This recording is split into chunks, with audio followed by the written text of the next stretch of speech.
Hey, welcome back to Unconventional Itinerary. My name is Heather, and if you're getting ready to travel or are traveling right now, I wanted to share with you some tips that'll help you travel safe.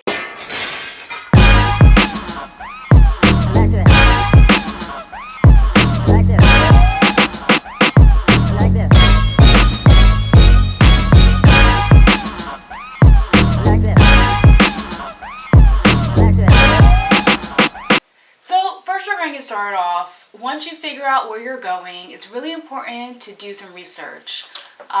Definitely if you're visiting a country that doesn't speak a lot of English, you should look up on the internet, the Google. There's so many different apps out there that you can use that will translate words for you to say while you're traveling. For instance, in Japan, I lived there for 2 years. I was stationed there.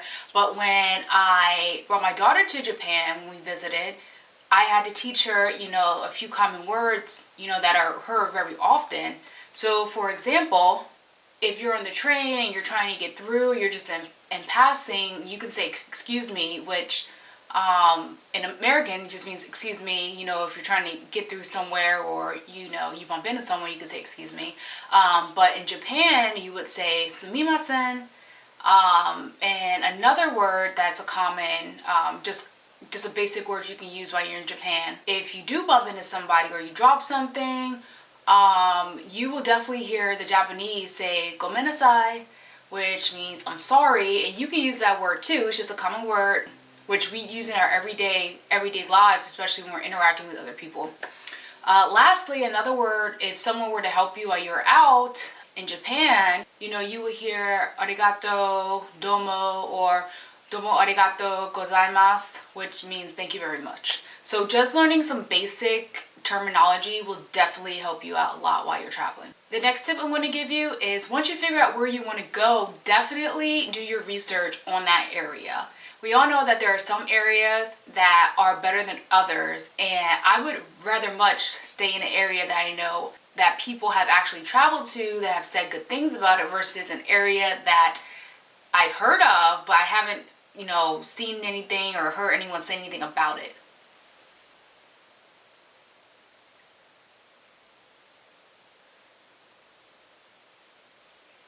Now you can search any Facebook group, you can search the Google, and there will be many different blogs that come up. You can search on the YouTube and you'll find lots of videos, but definitely I prefer the Facebook search because in a travel group you could actually interact with people more one-on-one versus just watching a video or just Googling.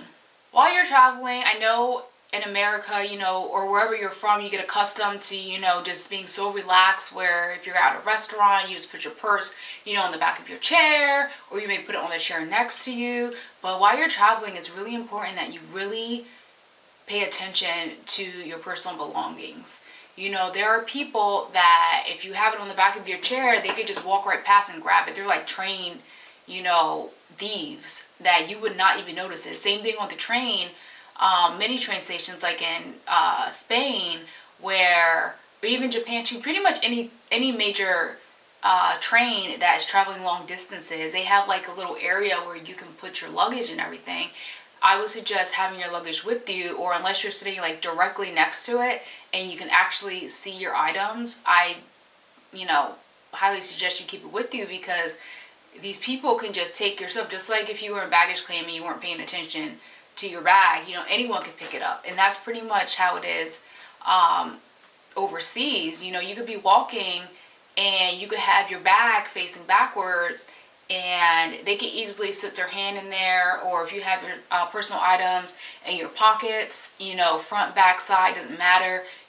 They are trained so good where you won't even believe that you were even pickpocketed at all. Now, be very aware of scams. There's so many different scams out there. One of the scams I came across when I was in Sevilla, Spain, was that there are a lot of gypsies there, and they'll be walking around the area and they're like, here, take this, take this, take this, and you want to just say, oh, thank you, thank you very much, and then as soon as you take it, they're going to turn around and say, €3 or €5 for, a flower that they picked off the ground somewhere. And the same thing in Paris, I had the same thing happen to me when I went with one of my friends and there were like peddlers, street peddlers there, and they were like, here's some alcohol, here's roses, this is for you, beautiful lady, take this. And as soon as you touch it, they're like 25 euros.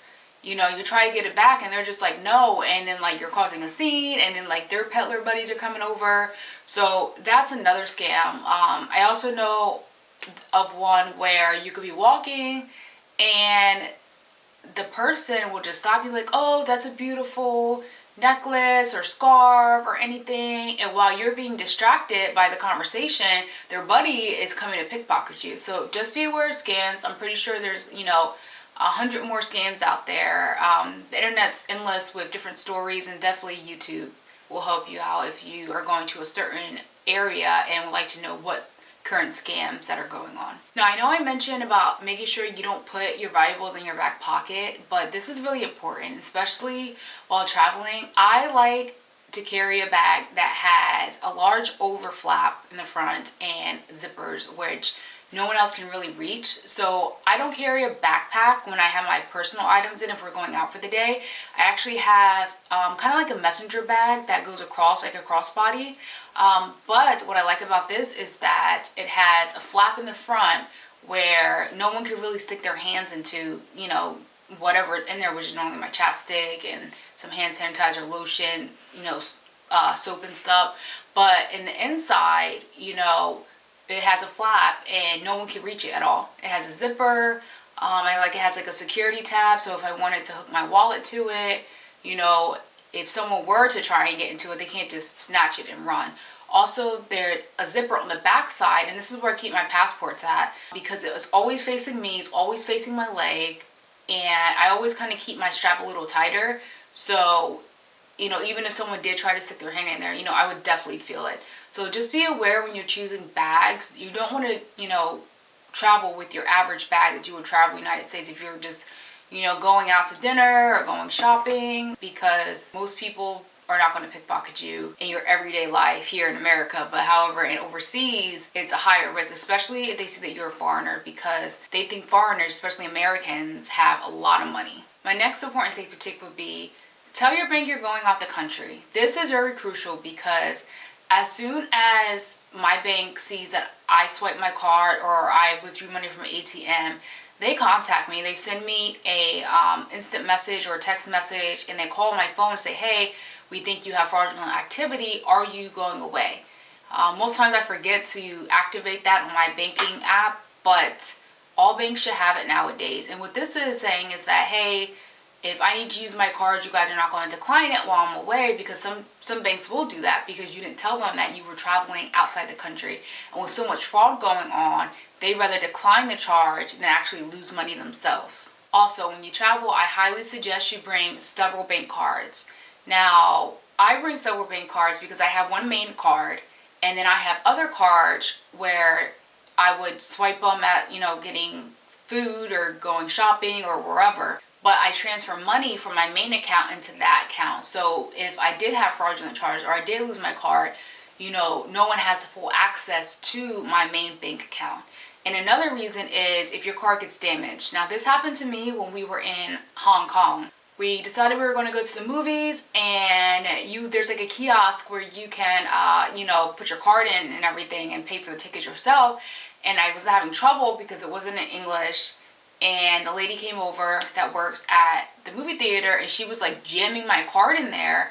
And I think just about all bank cards now and credit cards, they have that chip on there. So when she was jamming it in there, it was ruining my chip. So I ended up damaging 2 bank cards, and I only had one other bank card, but that bank card was from another bank. So whenever I had to transfer money, I had to, you know, transfer from my one bank to another bank versus transferring it from my main account to my other cards. I ended up having to overnight a card, which should have been, let's see, where were we at? Actually, this happened in Busan. So I had to overnight the card to Hong Kong, and it didn't even get there. I even spent like a half hour on the phone talking to my bank. I paid the $15 for them to send it to me in Hong Kong at our next hotel, which would have been about a week or 2 away, and ended up never coming. And when I got back home, I noticed that they actually sent it to my house because they thought it was fraud, you know, even though I spoke to them. So to alleviate all that stress, just even if you had a prepaid bank card, you know, you can easily transfer money. I highly suggest it because you never know when your bank cards are going to get lost.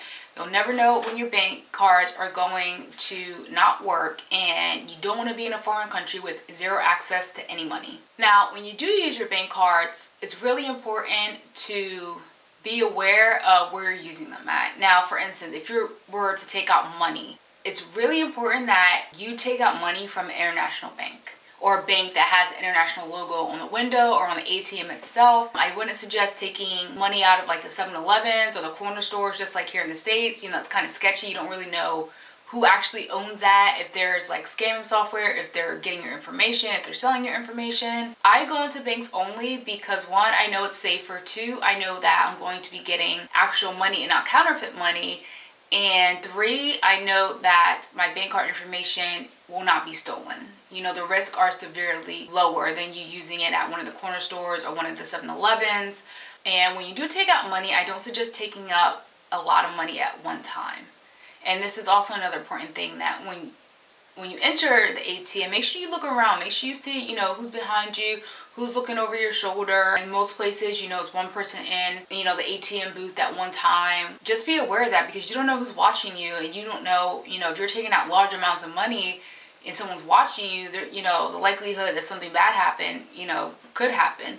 So just bring out small bills, which you're going to need for the day. When you do take out a large amount, if you do take it out from the airport, make sure you keep money on you, American money on you, or whatever your home nation money is. I keep between $150 and $200 American money inside my passport, because that I carry with me, because I never know when an emergency might happen. I don't really want to keep it back at the hotel, because if I do have an emergency, I cannot get to that emergency money right then and there. But I do leave some money at the hotel. In my backpack that I do have, that we carry all our stuff in, there's like a hidden zipper, and unless you're looking for it, you probably will never even notice it's there. That's where I keep the money at, that I do have just on standby, just for emergencies. So for those that like to wear jewelry, rings, earrings, necklaces, watches that look super expensive, you know, try to leave that stuff at home. It's not that, you know, no one wants to see you look nice or, you know, walk around, but you can be a target for people that are looking to rob you. If they see like you have multiple rings on your fingers or necklaces that look really nice, you know, you could possibly be robbed, or you could possibly have your stuff stolen. Especially at hotels too. You know, I've heard stories where cleaning ladies are taking your personal items, you know. So at the bare minimum, wear your wedding ring, maybe wear a nice necklace, but don't, you know, show off all your expensive jewelry and everything, especially while you're traveling. Now, my next tip is just really important, and this actually happened to me while we were in Bali. You know, be careful with the information that you are giving out to strangers. There were several times where we were walking, Mackenzie and I, and the men were just like, oh, where's your husband? Where's your boyfriend? You know, are you here alone? You know, and I'm just like, yeah, he's back at the hotel. He's about to meet us. And I would just leave it at that. One, you know, I'm not married. And two, it's none of their business, you know, whether I'm traveling, you know, by myself or if I'm traveling with my husband. But just to be safe, I always have, you know, an answer off the top of my head to just, you know, blurt out if I am asked, so it doesn't give someone a reason to be like, oh, okay, she's a single female traveler by herself, there's no one that's here with her, you know, easy target. And that's the last thing you want, is to be, you know, have a big target on your back. If you start telling people that you're traveling alone, you know, you're staying at this hotel or that hotel, you know, the less information you give out, the better. While you're traveling, bring photocopies of everything. You know, take a picture of your passport, take a picture of your itineraries, anything, any documents that you are traveling with, take a photocopy of it. Also keep an electronic copy on your phone. You never know when you're going to need it. You know, you could be out and about and you can't remember where your hotel was at, and you could just easily look up on your phone. If you were traveling and you're trying to figure out your itineraries but you couldn't find them, at least you have a paper copy. You know, there's so many different reasons why you should have it, because if you lose one, at least you have another one as a backup. I remember when we just pulled into Hong Kong and we took a cab from one of the local train stations, and I said, hey, do you know where this hotel is at? They said, yes, we know where this hotel is at. So we got in the cab, and he dropped us off. He was trying to drop us off at this hotel, and I said, no, this isn't our hotel. We're supposed to be going to, you know, whatever this hotel name was. And he points and he's like, look, that's the hotel. And I'm just like, no, it's not, because I remember what the hotel picture looked like on the website. So I had to dig through my stuff, trying to find the address. And he was like, oh, it's on the other side of town. So we ended up paying, like, the cab ride was so expensive because we ended up having to go way across the other side of town. So this is the reason why you should, you know, have a copy of your hotel address so you can say, hey, this is exactly where we're going. When you do decide to travel, for those who travel but just want to play it safe, I highly recommend travel insurance, especially if your current insurance does not cover accidents while you're away or abroad. Travel insurance is great because you never know where you're going to get sick, you never know where you're going to get hurt. There's so many out there that you could use. You know, you just put in where you're going, how long you're going to be gone, what type of activities, and your age, and then it'll generate a quote for you. I personally don't have travel insurance because my current insurance covers my health care abroad, but I know many other moms that have it and they have had no issues, especially when emergencies came up. Now, this next one's really important, and this is one that I definitely get on MK about a lot because, you know, I tell her, pay attention to your surroundings. You know, I want you to know what is going on while you're out. You know, God forbid an accident happens or something happened and she had to explain, you know, my mom was walking here or that person did this and we were on this street, there was a blue building, you know, whatever the case may be. Any information that you can give in case something happens is a reason why I'm like, pay attention, Mackenzie. If you're walking in front of me, look behind you to see if I'm still there. There's several times I just stopped walking to see how far she would be able to get ahead. And she'll be down the road and I'll still be at the corner. And I'm just like, Mackenzie, you know, you can't do that. You need to stop. And like, okay, look behind you and see. I've also been like, okay, well, if we're walking somewhere, after we walked, I'm like, okay, well, what did you see on the way to where we were walking? You know, and it did take a while for her to understand that she just needs to be vigilant and pay attention. Definitely don't take anything for granted. You know, make sure you pay attention to your streets. Or if you're walking, you're trying to get back to wherever you're going, it's definitely important to definitely pay attention to what your surroundings are.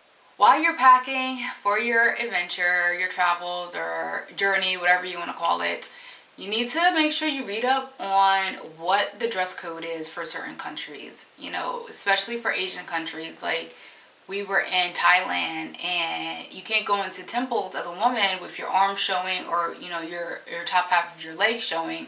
So we had to rent clothes because I didn't have anything revealing on, but because my arms were showing and parts of my legs were showing, we had to rent clothes to go into the temple. And then we ended up buying these just pants just to throw on and a shawl to put on. Another thing I don't recommend is if you are traveling, don't wear like stuff that screams America, like military stuff. Don't wear military clothing. Don't wear anything that has American stuff, you know, on it. I don't recommend it because it's just like an easy target. You know, I don't want someone to look at me and say, yes, that person's American, without them actually having a conversation with me. Well, you know, in some places in the world that people really just don't like Americans at all. Or they think that you're American and you have money, so you could be an easy target either way. Lastly, trust your instincts. If something doesn't sit right with you, whether you're going or what you're doing or what you're eating, your gut will never lie and will never fail you. Just don't ever play it off, especially when you're traveling. A lot of people may overlook it and just say that you're being paranoid or you feel like you're being paranoid, but trust your gut. Listen to your inner thoughts and your conscience. If it's telling you, hey, I don't think this is a good idea, definitely, you know, it probably isn't a good idea. And I'd rather be safe than sorry. So trust your gut, follow your intuition, and enjoy your travels. If any of these tips helped you, please leave a comment down below in the comment section. And if you like my video, don't forget to like and subscribe. I will catch you guys on the next video. Bye!